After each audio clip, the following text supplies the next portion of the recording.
Bismillahirrahmanirrahim. Assalamualaikum warahmatullahi wabarakatuh. Innal hamdalillah nahmaduhu wa nasta'inuhu wa nastaghfiruh wa na'udzubillahi min syururi anfusina wa sayyiatina a'malina. Man yahdihillahu fala mudhillalah wa man yudhlilhu fala hadiyalah. Wa asyhadu an la ilaha illallah wahdahu la syarikalah wa asyhadu anna Muhammadan abduhu wa rasuluh. Amma ba'du. Pertama-tama, marilah kita panjatkan puji dan syukur kepada Allah Subhanahu wa Ta'ala atas nikmat iman dan Islam. Atas karunia-Nya juga sehingga kita bisa berjumpa lagi di channel ini. Salawat serta salam kita sanjungkan kepada baginda Nabi Muhammad sallallahu alaihi wasallam. Allahumma sholli ala sayyidina Muhammad wa ala ali sayyidina Muhammad. Tidak lupa kami ucapkan, semoga saudaraku semuanya selalu dalam lindungan Allah Subhanahu wa Ta'ala, dipanjangkan umur, dilancarkan rezeki, dan dimudahkan segala urusannya. Amin ya Allah ya Rabbal Alamin. Sahabat rahasia kolbu rahimakumullah. Di video kali ini kita akan membahas tentang 5 kesalahan makmum dalam sholat berjamaah. Tonton sampai habis videonya agar mendapat informasi yang utuh dan tidak menyesatkan. Sahabat rahasia kolbu rahimakumullah. Sholat berjamaah memang memiliki keutamaan hingga 27 derajat lebih banyak dibandingkan sholat sendirian. Ibadah ini biasanya dilakukan di masjid dan bisa juga dilaksanakan di rumah bersama keluarga. Syarat utama melaksanakan sholat berjamaah adalah dilakukan oleh 2 orang atau lebih yang terdiri dari imam dan juga makmum. Imam merupakan seorang pemimpin di dalam sholat yang posisinya berada paling depan. Sementara itu, makmum berada di posisi belakang dan diwajibkan mengikuti imam. Baik imam ataupun makmum di dalam sholat berjamaah memiliki aturan masing-masing ketika sholat sedang berlangsung. Sebagai seorang makmum, terkadang kita suka lalai dalam mengikuti aturan yang sudah ditetapkan. 5 kesalahan berikut ini seringkali terjadi, namun kerap kita abaikan.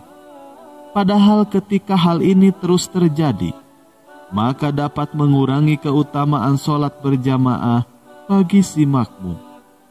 Berikut ini adalah 5 kesalahan yang sering dilakukan oleh makmum saat sholat. Yang pertama, tidak memperhatikan kerapihan dan kelurusan shaf. Kesalahan pertama yang biasa dilakukan oleh seorang makmum dalam melaksanakan sholat adalah tidak memperhatikan kerapihan dan kelurusan shafnya. Sebagaimana Rasulullah Shallallahu Alaihi Wasallam telah bersabda, sebaik-baik shaf bagi laki-laki adalah yang paling depan, sedangkan shaf yang paling buruk adalah yang paling akhir. Sedangkan shaf yang terbaik bagi wanita adalah paling belakang, dan yang paling buruk adalah yang paling depan.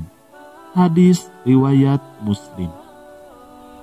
Namun sangat disayangkan sekali, karena ketidaktahuan dan kekurang pemahaman, sebagian besar dari kaum muslimin tidak lantas berlomba-lomba untuk mendapatkan kebaikan ini.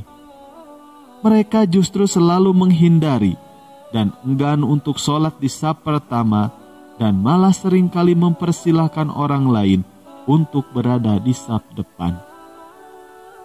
Tidak hanya itu, kesalahan makmum lainnya juga sering muncul ketika melaksanakan sholat berjamaah adalah tidak meluruskan atau merapatkan shafnya. Padahal Rasulullah Shallallahu Alaihi Wasallam bersabda, Luruskanlah saf-saf kalian, karena lurusnya saf termasuk kesempurnaan sholat. Hadis riwayat Bukhari Muslim. Lalu yang kedua, mendahului maupun membarengi gerakan imam. Kesalahan makmum yang kedua, yaitu seringkali mereka mendahului maupun menyertai gerakan sholat yang dilakukan oleh imam. Rasulullah Shallallahu Alaihi Wasallam bersabda, "Tidakkah orang-orang mengangkat kepalanya mendahului imam, merasa takut kalau Allah merubah kepalanya menjadi kepala keledai?" Hadis riwayat Bukhari Muslim. Sesungguhnya ubun-ubun orang yang merunduk dan mengangkat kepalanya mendahului imam berada di dalam genggaman setan. Hadis riwayat Tabrani dengan status hasan. Seorang makmum tidak diperkenankan mendahului gerakan imam, karena sebenarnya di dalam sholat berjamaah, imamlah yang harus diikuti. Adapun larangan ini didasarkan sabda Rasulullah Shallallahu Alaihi Wasallam. Sesungguhnya imam itu dijadikan untuk diikuti.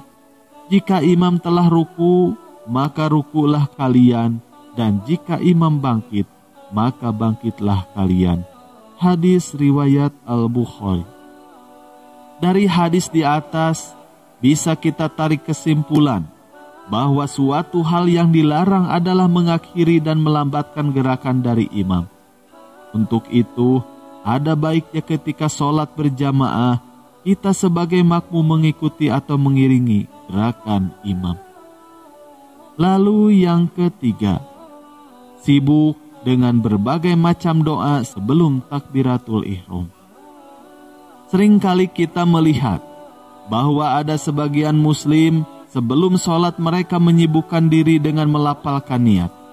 Sebagian besar di antara mereka ada yang membaca surat Anas dengan alasan untuk menghilangkan perasaan was-was dari gangguan setan. Dan ada juga di antara makmum yang mengatakan samina wa atona ketika mereka mendengar perintah untuk meluruskan saf dari imam. Sawwu sufu'u fakum. Padahal perintah dari imam tersebut butuh pelaksanaan, bukan jawaban. Sebaik-baik petunjuk adalah petunjuk Rasulullah Shallallahu Alaihi Wasallam. Namun dalam hal ini, jika melafalkan niat, itu sah-sah saja. Namun kalau ditambah, itu yang akan menjadi mengganggu. Lalu yang keempat, sibuk dengan sholat sunnah padahal telah iqomah.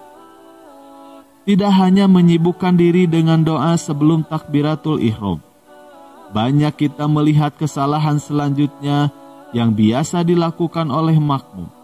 Adalah mereka terlalu menyibukkan diri dengan sholat sunnah ketika iqomah telah dikumandangkan. Lebih parahnya lagi, mereka kadang lebih mementingkan sholat sunnah terlebih dahulu dan tidak bergabung dengan sholat wajib yang sudah berjalan. Hal ini tentu saja keluar dari ajaran Rasulullah Shallallahu Alaihi Wasallam. Beliau bersabda, apabila iqamah sudah dikumandangkan, maka tidak ada sholat kecuali sholat wajib. Hadis riwayat Muslim. Lalu yang kelima, menarik orang lain di saf depan untuk membuat saf baru. Kesalahan terakhir yang biasa dilakukan oleh makmum ketika mereka melaksanakan sholat adalah menarik orang lain di saf depannya untuk membuat saf baru. Hal ini tentu saja tidak boleh dilakukan, sebab seharusnya orang tersebut bergabung dengan saf yang sudah ada jika memungkinkan, dan bukannya menarik orang lain untuk membuat saf baru. Demikianlah penjelasan mengenai beberapa kesalahan-kesalahan yang sering dilakukan oleh seorang makmum ketika dalam melaksanakan ibadah sholat berjamaah. Semoga apa yang kami sampaikan bisa bermanfaat. Amin ya Allah ya Rabbal Alamin. Wallahu a'lam bishawab. Wassalamualaikum warahmatullahi wabarakatuh.